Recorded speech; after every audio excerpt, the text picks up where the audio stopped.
আমরা হারিনি, ষড়যন্ত্র করে হারানো হয়েছে। আমরা যুদ্ধের ময়দানে আপোষ করিনি। আজকে যারা এখন উপস্থিত হয়েছেন, আমরা কি আসল না নকল?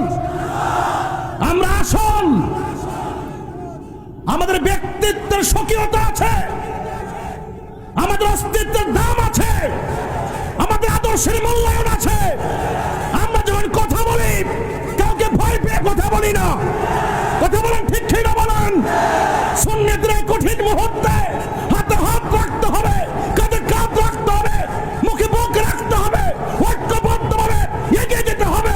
এই ভীষণ মিশনের বিপরীতে